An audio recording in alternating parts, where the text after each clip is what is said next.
Şimali Azərbaycan 20-ci əsrin əvvəllərində. 20-ci əsrə daxil olduğumuzda Şimali Azərbaycanın neft sənayesinə baxanda, birinci neft sənayesinə baxırıq. Neft sənayesinə baxdığımızda burada neft dünyada, belə deyək də, Azərbaycan neft hasilatına görə dünyada birinci yerdədir. ABŞ keçmişdi 19-cu əsr sonlarında. Neft Azərbaycanda həm yerli, həm də xarici burjuaziya nümayəndələrə və yaxud da sahibkarlara çoxlu pullar qazandıracaq, sərvətlər qazandıracaqdır.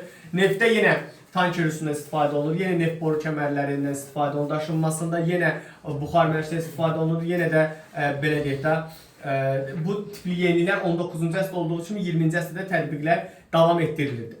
Lakin dünya iqtisadi böhranı baş verir 1900 və 1903-də. Burada artıq neft sənayesində digər sahələrdə olduğu kimi durğunluq yaranacaq. Durğunluq nə idi? Neft hasilatı aşağı düşəcəkdi, neftin çıxarılması dayandırılacaqdı, insanlaşma prosesi daha da güclənəcəkdi. Baxın ha, insanlaşma baş vermir. Çünki bizdə insanlaşma 70-ci illərdə başlayacaq insan biliklə. Kiçik və orta neft şirkətləri ləğv olunacaqdı, onların hamısı iri neft şirkətlərinin tabeliyində birləşdiriləcəkdi. Deyək ki, misal üçün, baxın gəlin belə bir şey deyək də. Azərbaycanda məsəl üçün marketlər şəbəkəsi var da, heç nə demirəm, adi marketlərdən götürürük. Məhəllə marketin qazancı ilə hipermarketin qazancı bir deyil. Və iqtisadi böhran baş verəndə birinci batacaq məhəllə marketidir. Hipermarketlər batmaz. Çünki onlara tələbat daha çoxdur, həm də çeşid çoxdur deyə orada alıcılıq qabiliyyəti hələ də özünü qoruyub saxlayacaq. Bax, neft şirkətlərdə belədir. Kiçik və orta neft şirkətləri satış edə bilmədiyi üçün və xərcləri çoxaldığı üçün dayandırmaq məcburiyyətində qalacaqdır fəaliyyəti. Və iri şirkətlər, məsələn Nobel qardaşlardır və digərləri gəlib o şirkətləri yenidən satın alacaqlar. Buna görə deyirik ki, kiçik və orta neft şirkətləri ləğv olunur və onlar iri şirkətlərə birləşdirib və yaxud da satın alınma prosesi olacaqdır. 20-ci əsrin əvvəllərə gəldikdə neft sənayesində hasilatın düşməsi Azərbaycanın birinciliyinin aşağı düşməsinə gətirib çıxaracaq.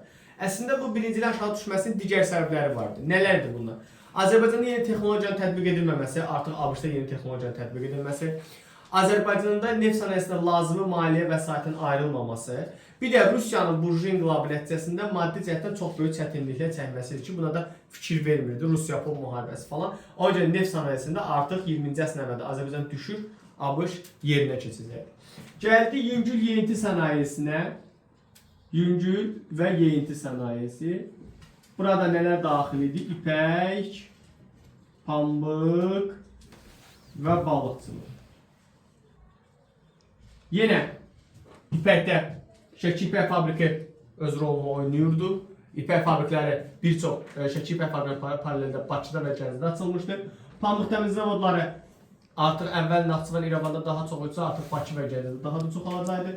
Balıqçılıq neftdən sonra ən böyük gəlirli sahədir. Azərbaycan burjuaziyasının demək ki 70% burada cəmləşmişdir və fəhliyyət sayına görə neftdən sonra ikinci yerdə. Hər üçünün oxşar cəhəti Azərbaycan burjuaziyasının burada üstünlüyü təşkil etməsi olacaq. Yadınızda qalsın. Yəni Azərbaycan burjuaziyası burada üstünlüyü təşkil edəcək. Keçirik dağ mədən sənayesinə. Dağ mədən sənayesi bildiyiniz kimi 19-cu əsr 60-cı illərindən Siemens qardaşları nüfuz eləmişdi. Siemens qardaşlarında biz 1865-ci ildə açdığımız iki zavod, Gədəbəy mis sərfə və Kobalt zavodu, 1883-cü ildə isə Qalaçat mis saflaşdırma zavodu var. Hər ikisi hələ də fəaliyyətini davam etdirirdi. Amma bu dövrdə artıq yeni texnologiya tətbiq edəcək Siemens qardaşlar. Baxın, neftə əsas Nobel idi hələ də. Burada da Siemensdir. Burada da Siemensi verirsiniz. İndi gəldik nəyə? Hər ikisi fəaliyyətini davam etdirir. Hər ikisi dağ mədən sənayesində aparıcı rol oynayırdı. İkisində də tətbiq olunan sistemi deyəcək. Birinci, ağır eləməyi elektrikli eləməyin əvəz olunacaqdı. Muzlu eləməyin tətbiqi daha da genişləndiriləcəkdi və bunlar belə deyək, bu formatda yeniliklər olacaq. Lakin Rusiya özündə 1906-cı ildə mis saflaşdırma zavodu açdığı üçün, çünki 1883-dən 1906-ya kimi Qalaçat mis saflaşdırma zavodu Rusiyada yeganə müəssisə idi. Mis saflaşdırma yeganə. Lakin Rusiya özündə mis saflaşdırma zavodu açdığı üçün 1906-cı ildə Qalaçat mis saflaşdırma zavodunu dayandıracaqdı fəaliyyəti və yekunlaşdıracaqdı. Həmçinin bu dövrdə Qalaçat çayı üzərində 2 turbinli elektrik stansiyası tikiləcək ki, elektrik sistemi nəticəsində belə deyək də misin çıxarılması və saflaşdırılması fəaliyyət göstərəcək.